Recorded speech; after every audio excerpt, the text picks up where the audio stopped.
Bonjour à tous et bienvenue dans GynBov, le MOOC sur la gynécologie bovine. Et donc, on est toujours dans le 6e module qui traite les biotechnologies de reproduction. Et donc, on est dans la dernière capsule vidéo de ce module, mais aussi de GynBov. Et donc, on commence cette partie qui va traiter le clonage et la transgénèse. Déjà, donc, le principe du clonage où le clonage résulte d'une reprogrammation nucléaire après transfert d'un noyau de cellules somatiques à un individu à cloner dans un ovocyte meurt préalablement énucléé. Donc déjà, le principe du clonage, en fait, le clonage, c'est une technique de manipulation cellulaire qui va permettre d'obtenir plusieurs cellules à partir d'une cellule unique. Et donc, il s'agit d'une multiplication artificielle ou une reproduction au laboratoire des cellules, de gènes ou aussi des organismes à partir d'une seule ou d'une même cellule. Donc, ce procédé va nous permettre d'obtenir un clone, c'est-à-dire une cellule qui est génétiquement identique à la cellule initiale ou un individu qui est identique en tout point à un autre en dehors de toute reproduction sexuée. Donc, les principales applications du clonage animal sont premièrement la production d'animaux d'élite, donc deuxièmement la conservation de races ou d'espèces en général en voie de disparition. Ensuite, la création d'animaux transgéniques ou modifiés génétiquement avec des traits améliorés en termes de production ou aussi de bien-être et de santé. Ensuite, la production d'embryons clonés pour établir des cellules souches embryonnaires, ce qu'on appelle les ESC, donc à des fins de recherche fondamentale et aussi clinique. Il y a aussi une autre application du clonage, mais qui concerne le porc. Donc, c'est en fait le développement d'organes humains dans le cadre de ce qu'on appelle la xénotransplantation. Donc, ces applications très émergentes ont conduit à la création d'entreprises commerciales aux États-Unis, en Chine, en Australie, en Corée du Sud, mais aussi en Brésil pour fournir des services de clonage animal aux chercheurs, éleveurs, agriculteurs, mais aussi propriétaires d'animaux de compagnie en général. Donc, pour les limites, il ne fait aucun doute que le clonage est un outil puissant offrant de nombreuses opportunités pour la production des animaux de ferme, notamment les bovins, mais la conservation des races menacées aussi, mais il souffre de plusieurs défis, donc notamment le taux de réussite qui est très faible, seulement 5 à 10% des embryons transférés dans les animaux receveurs donnent des clones en bonne santé, alors que dans d'autres techniques de reproduction assistée, notamment l'insémination artificielle et aussi la fécondation in vitro qu'on a vu, donc on a quand même 30 à 40% des transferts ou d'insémination aboutissent. Donc ensuite, comme limite, on a aussi un développement anormal du placenta. On a aussi la perte de clones pendant la gestation, lors du vélage, pendant la période postnatale aussi, généralement dans les 6 à 8 mois, dans la période postnatale aussi, généralement dans les 6 à 8 mois suivant la naissance.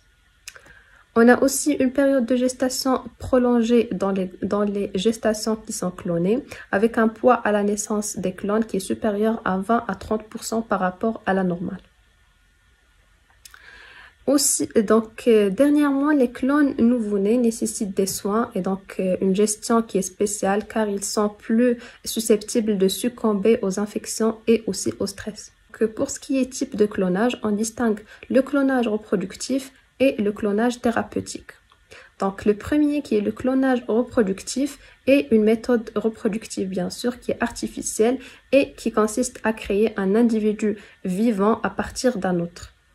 Et donc la création des copies d'un organisme entier. Le deuxième peut être utilisé dans le cadre du traitement de certaines pathologies par le biais de cellules souches. Et donc, dans les deux cas, l'embryon est créé de manière similaire, mais les cellules clonées résultantes restent dans ce cas en laboratoire. Par contre, ici, les cellules clonées sont replacées ou sont implantées dans l'utérus. On commence par le clonage reproductif qui nous intéresse le plus dans notre étude. Et donc, comme principe, il implique l'implantation d'un embryon cloné dans un utérus, soit réel, soit artificiel. Et donc, l'embryon nouvellement créé est replacé dans un environnement utérin, où il peut s'implanter et se développer. L'embryon ensuite va se développer en un fœtus qui est ensuite porté à terme. Et donc, Ce type de clonage repose sur deux éléments essentiels. Donc, le premier élément, c'est les cellules somatiques du donneur et le deuxième élément, c'est les ovocytes énucléés. Donc, les ovocytes sont énucléés, fusionnés avec les cellules somatiques, puis activés chimiquement pour permettre le développement embryonnaire. Ensuite, les embryons obtenus sont cultivés pendant 5 à 8 jours avant d'être bien sûr transférés à des animaux receveurs où ils vont se développer jusqu'à la naissance. Donc ceci, c'est le process d'une manière générale. Donc pour les méthodes, on a deux méthodes de clonage reproductif qui existent. On a la première méthode, c'est la méthode classique de transfert nucléaire de cellules somatiques, ce qu'on appelle SCNT, qui utilise des micro-manipulateurs. Ensuite, on a le clonage manuel ou aussi HMC qui est réalisé sans avoir besoin ou sans avoir recours à ces instruments. Et donc, le HMC est souvent préféré en raison de son coût moindre et de sa simplicité. Donc, les techniques de clonage reproductif ont connu une évolution importante dans les années 90 après la naissance, bien sûr, de Dolly. Donc, Dolly qui a été généré par le processus SCNT. Donc, le Dolly, en fait, c'est le premier clone d'un mammifère adulte qui a marqué, bien sûr, un tournant dans la science et tout en démontrant que le clonage d'animaux adultes était possible.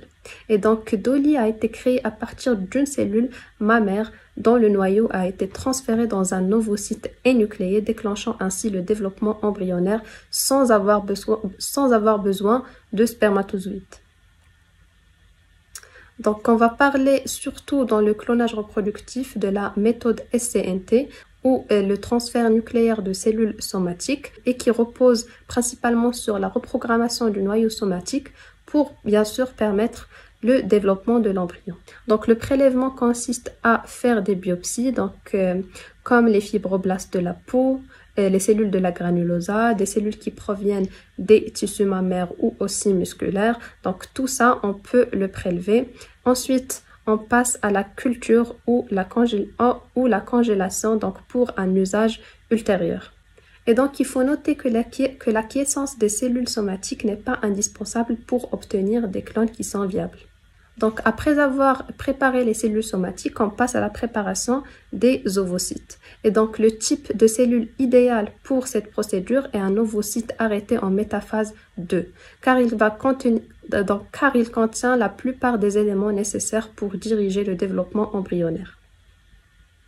Et donc, dans un premier lieu, les ovocytes sont prélevés souvent sur des ovaires d'animaux abattus ou vivants par, bien sûr, aspiration transvaginale.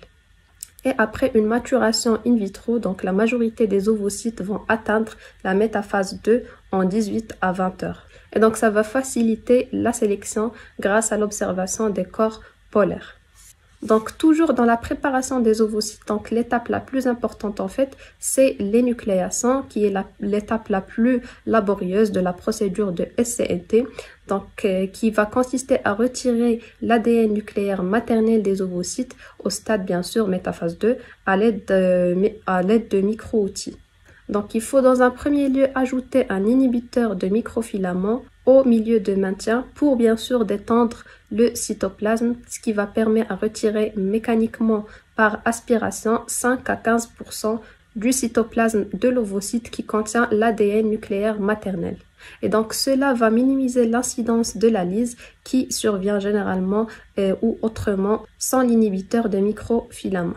Donc ensuite et optionnellement, on pourrait ajouter un colorant fluorescent spécifique à l'ADN, comme par exemple la coloration. On peut ajouter un colorant fluorescent spécifique à l'ADN qui va nous permettre de vérifier que l'ADN nucléaire de l'ovocyte a bien été retiré. Il est important aussi de limiter l'exposition à la lumière ultraviolette pour éviter d'endommager l'ADN mitochondrial et les organites, mais aussi les autres composantes cytoplasmiques essentielles. Après la préparation de cellules somatiques, mais aussi des ovocytes, on passe cette fois-ci à la fusion ou l'activation chimique. Cette étape consiste à transférer le noyau d'une cellule somatique qui provient bien sûr d'un animal à cloner dans le cytoplasme de l'ovocyte après l'énucléation. Et donc cela se fait par fusion induite électriquement surtout. Une cellule somatique intacte est insérée mécaniquement dans l'espace périvitellin. Donc, c'est bien sûr l'espace entre la zone pellucide et le cytoplasme de l'ovocyte et nucléé. Donc, ceci à l'aide de micro-outils. Et ensuite, le couplet cytoplasme de l'ovocyte et nucléé et cellules somatiques est aligné entre deux électrodes et brièvement pulsé avec un courant électrique. Donc cela va induire la formation de pores dans les membranes des deux types de cellules et donc favoriser leur fusion. La fusion réussie de ce couplet après donc équivaut à la formation d'un embryon à une seule cellule ou un embryon unicellulaire. Donc, dans certains cas, ces impulsions électriques sont suffisantes pour activer les composantes du cytoplasme de l'ovocyte, ce qui est crucial pour initier bien sûr le développement de l'embryon. Dans certains cas, cette fusion électrique n'est pas suffisante et donc il y a autre méthode qui utilise des combinaisons chimiques comme par exemple les ionophores de calcium ou des différents inhibiteurs de kinase. Donc, ceci pour stimuler le processus de fécondation, bien que les spermatozoïdes ne soient pas nécessaires pour cette reproduction qui est dite asexuée. Donc ensuite, la quatrième étape est après l'activation, les embryons clonés sont cultivés jusqu'à atteindre le stade de blastocyte. Donc cependant, étant donné l'effort nécessaire pour produire des embryons SCNT, ils ne doivent pas être congelés et doivent être transférés immédiatement dans les mères porteuses. Donc le transfert d'embryons suit les mêmes protocoles que pour les autres types de biotechnologie d'embryons. Et donc les taux de gestation peuvent atteindre 50% chez les bovins, mais très peu d'embryons clonés aboutissent à la naissance d'une progéniture qui est bien sûr vivante. Et donc ceci c'est un résumé depuis la fusion jusqu'à la transplantation dans une mère porteuse. Ensuite, on passe au clonage, cette fois-ci thérapeutique, donc qui est dit non reproductif, qui est plutôt à visée thérapeutique et qui consiste à transférer le noyau d'une cellule somatique adulte dans un ovule énucléé pour un objectif d'engendrer des cellules souches embryonnaires, ce qu'on appelle les ESC, dont la culture in vitro va fournir ou pourrait fournir des lignées de cellules différenciées et des tissus qui sont susceptibles d'être utilisés, notamment par greffe, dans le but de traiter par exemple une maladie. Donc grâce à leur capacité à se renouveler et se différencier en tout type de cellules, les ESC sont promoteuses pour la médecine régénérative. Et donc, ce clonage thérapeutique va permettre de produire des ESC spécifiques à un patient. Mais donc, la technique du SCNT présente certaines limitations, notamment les risques d'instabilité génétique.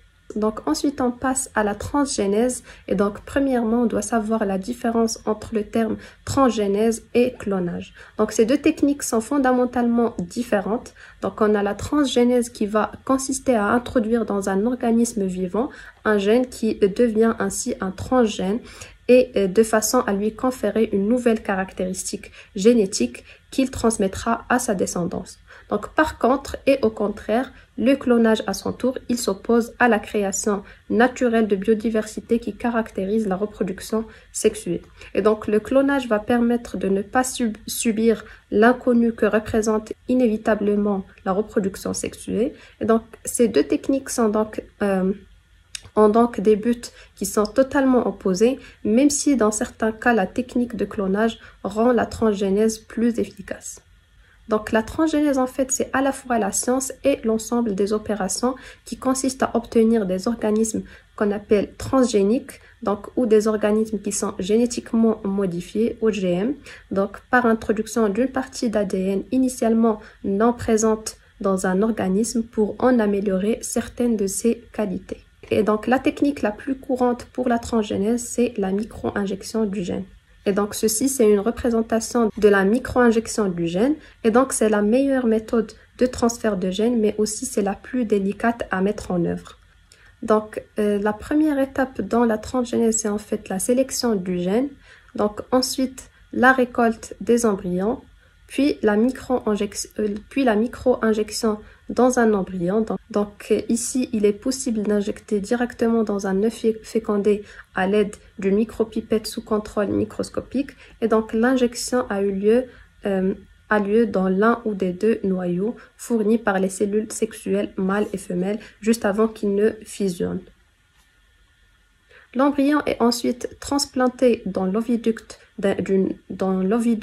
de l'utérus d'une femelle. Donc, par cette méthode, on a 10 à 30% de nouveau-nés descendants intègrent le gène étranger au sein du génome de leur gamète. Et donc, on aura une gestation et ensuite un veau qui est transgénique et qui aura un gène étranger et qui va avoir un gène étranger au sein du génome de ses gamètes. Donc, fin non seulement de cette capsule, mais aussi fin du MOOC GeneBov sur la gynécologie bovine. Donc, je vous invite à répondre au QCM relatif au 6e module.